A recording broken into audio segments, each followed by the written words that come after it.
सुशांत सिंह की मरने की खबर सुनते ही देश भर में कई जगहों पर बहुत से लोग सुसाइड कर लिए थे। इसे ही कहते हैं द वार्तर इफेक्ट।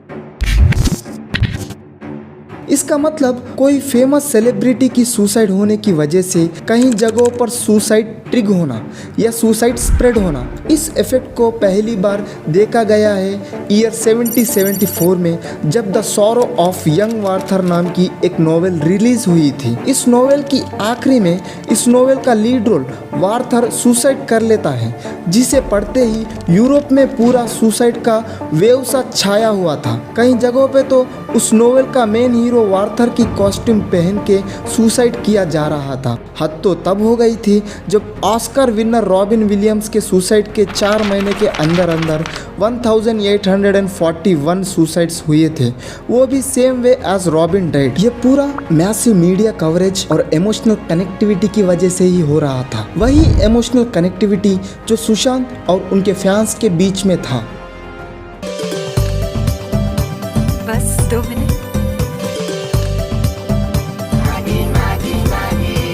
यही मैगी बनने के 2 मिनट में 3 लोग सुसाइड से जान खो रहे हैं।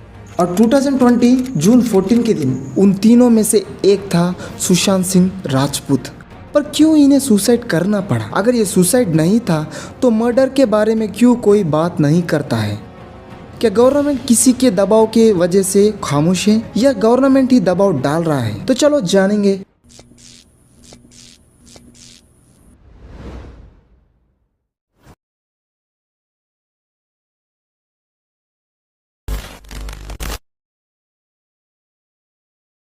जैसे खांसी जुकाम एक से और एक को स्प्रेड हो सकता है, वैसे ही सुसाइड भी स्प्रेड हो सकता है। अगर कोई बंदा आपकी क्लोज सोशल सर्किल में सुसाइड किया है तो उस 2 वीक के अंदर अंदर उसका असर उसके सभी क्लोज पीपल्स पे भी पड़ेगा। अगर उस टाइम पे तुम भी डिप्रेस हो तो तुम्हारे भी सुसाइड के चॉइस बढ़ जाएंगे।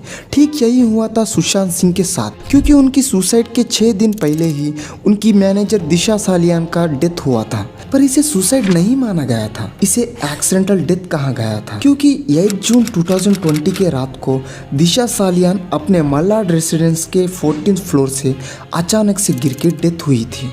ये भी एक रीज़न हो सकता है जिससे सुशांत का सुसाइड का थॉट मजबूत हुआ हो, क्योंकि ऐसे सिचुएशन में डिप्रेस्ड पीपल उस डिफ़िकल्टी को सॉल्व करने का और एक सिचुएशन सुसाइड मानते हैं। जो भी सुसाइड करते हैं उनमें से 90% लोग को कोई ना कोई मेंटल डिसऑर्डर होता है। जैसे कि रॉबिन विलियम्स को लेवी बॉडी डिमेंशिया था, वैसे ही मुंबई पुलिस कमिश्नर परम सिंह ने ये कंफर्म किया था कि Sushant Singh Rajput is suffering from bipolar disorder, क्योंकि एंटी डिप्रेसेंट्स लाइक क्वाइटिपाइन भी उनके रूम में पाया गया था। बाइपोलर डिसऑर्डर का मतलब है अचानक से मूड बदल जाना, कुछ बार बहुत खुश तो कुछ बार एक्सट्रीम सैड। जब पहले वाले फेस में रहते हैं तो extreme energetic and over confident होते हैं और इस फेस में शार्प डोपामाइन रिलीज की वजह से काम ज़्यादा करते हैं और नींद 2 घंटे की ही लेते हैं। पर जब सेकेंड फेस में आते हैं तो 10 to 14 आवर्स सोने के बाद भी टायर्ड फील करते हैं। इस फेस में आदमी होपलेस होता है, जिससे डेथ एंड सुसाइड की थॉट्स ज़्यादा आते हैं। और कई क्रेडिबल रिसोर्स ये कहते हैं कि सुशांत सिंह ने सुसाइड के कई दिन पहले ही मेडिसिन लेना बंद कर दिया था, जिससे सिचुएशंस आउट ऑफ हैंड हो गई थी और finally Sushant Singh committed to suicide. पर ये पूरे पॉइंट्स देख के ये सुसाइड लग रहा है ना? बस एक ही एग्जाम्पल बताऊंगा जिससे इसे कैसे फेक सुसाइड किया गया है पता लगेगा।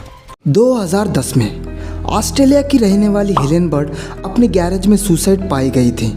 जब पुलिस ने जांच किया था तो कोई अटैक के मार्क्स या कोई इंजरीज बॉडी पे नहीं दिख रहे थे। क्राइम प्लेस में हेलेन की फ़ोन और उनकी फैमिली फ़ोटो और एक सुसाइड नोट मिला था, जैसे यूजुअली सब सुसाइड्स में मिलता है। उनके हस्बैंड मार्क बर्ड बहुत अपसेट दिख रहे थे। जब उन्हें पूछा गया था तो वो जवाब दिए थे कि पता नहीं क्यों 2 दिन से हेलेन बहुत डिप्रेस थी।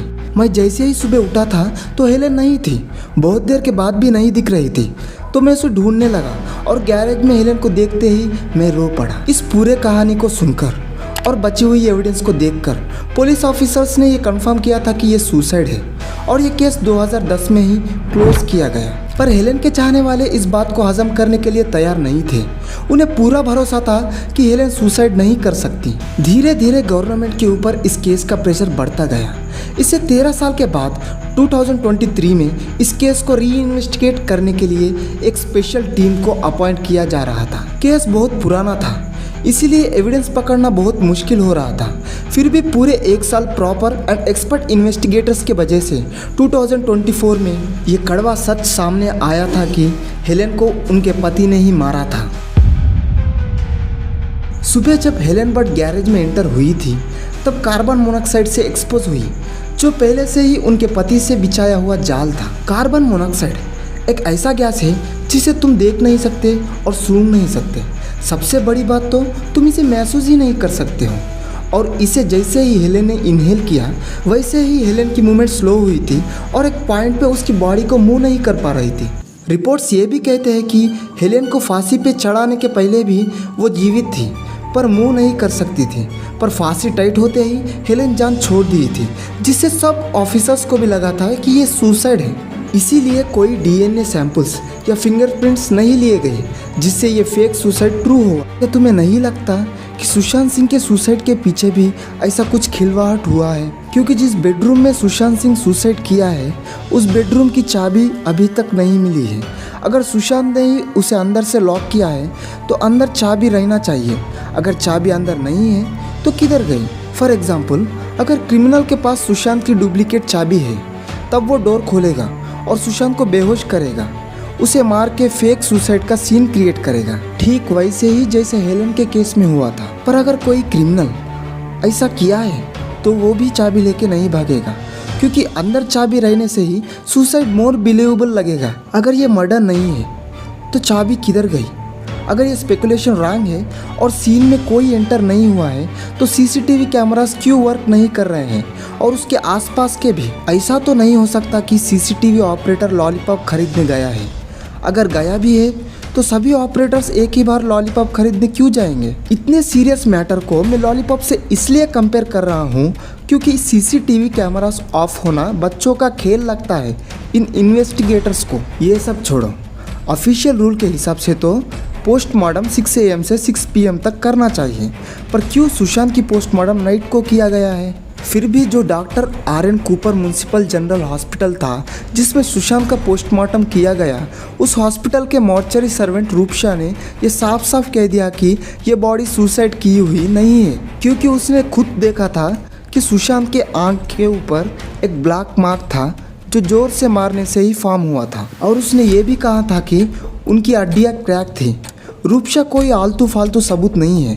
इन्हें 27 ईयर्स ऑफ एक्सपीरियंस है एज ए मोर्चरी सर्वेंट और 50 से 60 हज़ार बॉडीज अब तक पोस्टमार्टम कर चुके हैं। इतना एक्सपीरियंस के साथ ये बात दावा कर रहा है कि सुशांत का सुसाइड केस नहीं है, और वो सबूत इसलिए जब नहीं बोला था क्योंकि उन्हें पता था कि इससे उनके जान को खतरा हो सकता है। आखिरी में बस यही कहना चाहता हूँ कि ये बात सुसाइड या मर्डर की नहीं है, ये बात है एक लड़के की जो बिहार से निकलकर मार्स को पहुंचना चाहता था।